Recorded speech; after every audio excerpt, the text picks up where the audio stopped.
rumeur que ni ki nga xam ne que moo di Ousmane Sonko ak président Macky Sall ñi ngi waxtaan Ibrahima Sall ni mu ko waxee El Malick démonté na yooyu dañoo xam ne que moo di kàddu. gis nga dañ nekk ci contexte boo xam ne Fallou je pense que il faudra faire très attention Ousmane Sonko a toujours dit que man du ma dem di waxtaan ci ginnaaw ñi nga xam ne am nañu yaakaar ci man et que je pense que il a été dans cette continuité là ba tey jii sax des fois da ngay dégg ñenn ñi naan Ousmane dafa xaw a dëgër bopp man ma jàpp ne que du dëgër sax bopp waaye bëggul di dem di waxtaane ci loo xam ne peut-être après dina am ay conséquences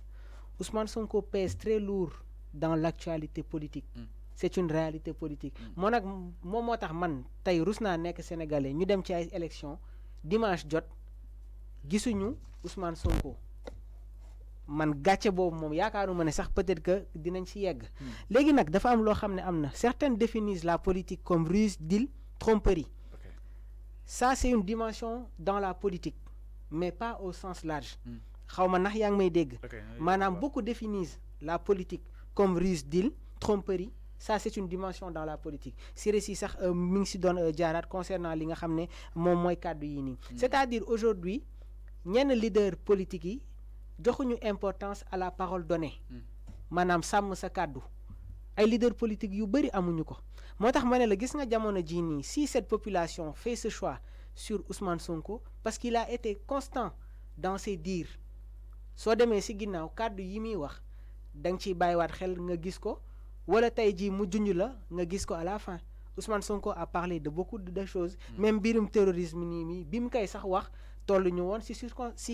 si contexte bii nii moo tax il faut faire li nga xam ne moom mooy la métacommunication je pense que loolu noonu aussi c'est très important léegi nag lenn am na quand on est dans l'opposition et qu'on fait de la politique c'est pour des idées et des intérêts alors que tey jii on avait tendance à dire que peut-être que la politique est ingrate et les Grecs ñoom daan nañu wax que la politique est l'art de gérer la cité mais ki nga xam ne nekkul au pouvoir il n'a pas encore l'art de gérer la cité moo tax soo nekkee ci opposition bi day am li nga xam ne moom mooy des idées et des intérêts un programme bien précis qui te permettent de saisir li nga xam ne moom mooy le pouvoir donc loolu noonu dafa nekk encore une fois li nga xam ne moom mooy benn différence mais concernant waxtaan bi nga xam ne ñi ngi koy wax concernant Ousmane Sonko ak le président Sall avant que ñu koy jàpp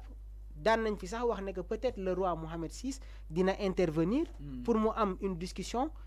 pas tête à tête mais à travers li nga xam ne loolu mooy suite bi parce que ñoom weddi woon nañ ko El Malick si je mais avant El Malick mu koy wax à Faram-Facce weddi woon na kàddu yi nga xam ne itam si yëkkati woon na ko que ni des médiations mi ngi am allant dans le sens des pourparlers avant El Malick mi koy wax bi ñu yëkkatiwee barrières yi parce que Siré moom moo njëkk a toog ne que dañ nar a xëy rek barrières yi tëb et ça s'est passé comme ça léegi ci altine boobu bi ñu demee cité kër góor gi dëkk suñu micro ki nga xam ne moom mooy Djibi Gueye Ndiaye le chef de protocole Ousmane Sonko nee na nous ne sommes pas au courant concernant lan moo tax ñu yëkkati barrières yi jour bañ ko fiy teg waxuñu ko biñ koy dindi waxuñu ko et que képp kuy wax ne que y a des discussions entre Ousmane Sonko ak le président Sall wala ñi ngi bëgg a gisante loolu amul xanaa chef de protocole am su demee ba yëkkati kàddu yooyu noonu ki nga xam ne moo yore wàllum communication bi tamit wax ko dañ koy firndeel parce que je pense que lépp loo gis rek processus la amaana pour nga jot Ousmane Sonko am na foo xam ne war nga fa jaar parce que tey jii am na position boo xam ne moom lay situer donc je pense que c'est le moment encore une fois que ñuy gën a bàyyi xel sur la diffusion de certaines informations on est dans un contexte très particulier d'abord dañ koy commencer si ñun parce que j'ai tendance à le dire que la presse a une certaine part de responsabilité concernant la diffusion des informations mais yaakaar naa ne que jamono ji ñu toll ni ak acharnement bi nga xam non il faut faire attention parce que su fekkee ne que yow ñi ngi lay rëbb yàkkamti wuñu lu dul nga def erreur da ngay def attention concernant information yi ngay yëkkati ak kàddu yi nga xam ne yaa ngi koy wax et que je pense que képp kuy demee ci éthique et déontologie il faut vérifier l'information avant nga koy génnee di ko jox population bi avant nga koy li nga xam ne que mu di génnee justement donc faut plus de vérification justement de la part de nos collègues li nga xam ne que moo di journaliste en tout cas li plus mën a am day jàppale ni itam ki nga xam ne que moo di El Malick Ndiaye mi ngi daal di weddi kàddu yi nga xam ni itam moom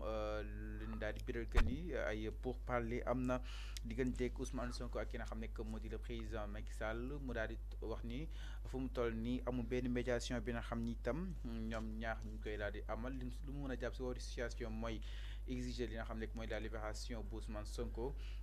jëm si li nga xam ni itam procureur doon na ko daal di toppee bokkoon na si li nga xam ne moo di 7 sages ki nga xam ne moo di Maham Diallo ñëw indi ko si li nga xam ne moo di 8. Donc mi ngi noonu ça qu'on peut retenir par rapport ak boobu dañ nga xam ne moo di fait donc à la dernière minute nag ki nga xam ne moo di El Malick mi ngi daal di démentir il dément tous ces propos yi nga xam ne dafa daal dem allant dans sens jëm si li nga xam ne moo di waxtaan wala ay négociations wala comme sax ay pourparlers allant dans sens diggante li nga xam ne moo di ces deux hommes forts fii Sénégal exactement alors Mamour xam nga suñu ko yokk. waaw surtout aussi concernant li nga xam ne moom mooy peut-être le cas de Siré dinañ si ñëw sax après bàyyi ma bàyyi la nga dem comme ça chronique yi après dinañ ko jeexalee foofu. ok donc dañ daal di jeexalee si chronique ñu dem exactement si li nga xam ni tam moo am. si ambassade bu li nga xam ne moo di juste si consulat général Sénégal fa nga xam ni itam mooy zone ouest RLM ma ni kon nag Ousmane Tounkara jamono ji jàpp ne ni bokk na ñenn ñi nga xam ni itam dañoo ñëwoon niil daal day di nga xam ne moo di taal boobu dina xam ne moo di consulat ma ni kon ki nga xam ne moo di l'activiste Ousmane Tounkara parmi les visages clairement distingués ma ni kon jamono ji nag ñu leen daal di seet toll neen si li nga xam ne moo di d'une douzaine de Sénégalais yi nga xam ni itam ginnaaw ban daal di amalee ay saccage si consulat général bu Sénégal fa nga xam ni itam mooy zone ouest RLM alors donc mu nekk information bi nga xam ni itam taf nañu par rapport ak li nga xam ne moo di Ousmane Tounkara mu nekk koo xam ni itam nëbbul PTM te itam boobu ba tey mi ngi woo li nga xam ne moo di sénégalais par rapport ak si ki nga xam ne moo di Ousmane Sonko moom itam il a été distingué si ñi nga xam ni itam ñoo bëggoon daal di taal boobu de consulat dafa nga xam ni itam mooy zone RLM. Fallou dama yaakaar ne que encore une fois lépp loo gis rek dafa am cause ak conséquence ñi ngi si doon wax quelles sont les causes c'est-à-dire aujourd'hui le Sénégal est en train de traverser un contexte particulier moo waral tey ji ñenn ñi di poser ay actes yoo xam ne ñun duñ ko cautionner mais lan moo leen poussé ñuy def yenn actes yi je pense que ñëwoon nañ si concernant lépp loo xam ne moom mooy indi mbir yi nii léegi nag il y a les conséquences yi moom mooy d'accord, les consulats ont été saccagés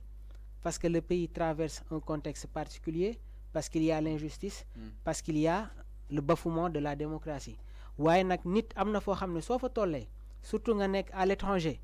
da ngay demee ak sa xel. ñun ñëpp xam nañ ne que opinion internationale bi ñu ngi tijji seen bët di xool li nga xam ne moom mooy Sénégal. Les consulats su fekkee da nga bëgg a manifester mun nga dem ba si buntu consulat bi. yëkkati sa drapeau yor sa haut-parleur wax li ngay wax ñu dégg la après nga delluwaat sa kër. y a des papiers yoo xam ne soo ko soxlawee ci consulat bi ngay dem.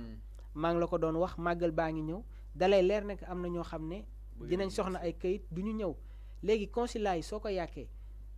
heure vote su jotee yow fan ngay voté consulat yi soo ko yàkkee heure vote élection su jotee. ñu ne consulat yi ëpp nañ ko fan ngay voté et que xam nañ ne que la diaspora pèse très lourd ci li nga xam ne moom mooy élection yi donc encore une fois ñoom li sénégalais yi di daj xam nañ ko parce que weer bu dee ñoom ñoo yëkkati seen alal di ko yónnee fi nga xam ne moom la seen waa kër nekk tey jii ñi nga xam ne ñoom ñoo nekk ci kaw ñoom ñoo gën a sonn sax et pourtant seen situation demeewul noonu logement en France c'est extrêmement cher am na koo xam ne su fayee ko 1000 euros 650 000 su fayee li nga xam ne moom mooy këram jënd si lekk yónnee ay njabootam fii lan moo koy dese donc tey ji kàddu yi nga xam ne ñi ngi koy yëkkati eux ils doivent être beaucoup plus sur li nga xam ne moom mooy les débats d'idées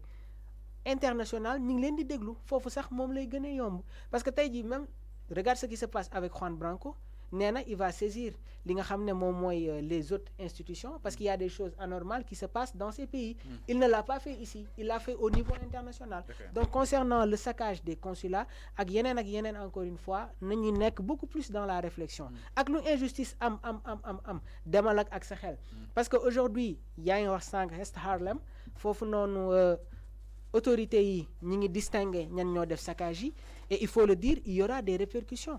avec la justice et là-bas la justice ne pardonne pas certains actes donc ci wàllu boobu noonu ñi nga xam ne ñoom ñoo fa nekk ils peuvent faire des manifestations yor seen drapeau def ay marches ñu encadrer leen le message passe après ñu ñëwaat toog je pense que dans loolu moom nekk na ci solution yoo xam ne war nañ ko gën a adopté léegi nag concernant les causes dëkk bi su nekkul woon ci problème yi yëpp su fekkoon ne que dëkk bi amoon na stabilité mais doo gis kenn di dem di saccager ay consulat université avant-hier qu'est-ce qui s'est passé? Il y a des amphis qui ont été brûlés, il y a des bus qui ont été brûlés, parce qu'il y a des choses anormales qui se passent dans le pays. Donc je pense que les responsabilités sont partagées du côté du pouvoir et aussi ñi nga xam ne ñoom ñoo nekkee ci beneen côté bi. Donc je pense que bépp décision boo xam ne jamono ji avant nga koy jël ak loo mer bàyyil sa xel que ëllëg il peut y avoir des conséquences. Il peut y avoir des conséquences et que c'est clair xam ne kon ki nga xam ne que moo di Ousmane Tounkara xamee nañ ko jëm si yow li nga xam ne que moo di manifestation. Donc aujourd'hui plus d'une douzaine sont activement recherchés par la police fa nga xam ne itam maisanu que Harlem ginnaaw ba ndaa day li nga xam ne que moo di saccagé c'est consulat bi nga xam ni itam moom moo daal di représenté li nga xam ne que moo di Sénégal fa nga xam ni itam moo di sa Harlem. Alors dañuy daal di li nga xam ne que moo di wéy exactement wax si nga xam ne que moo di les chroniques de Siré. C'est dans quelques instants les chroniques qui nous ont retransmis par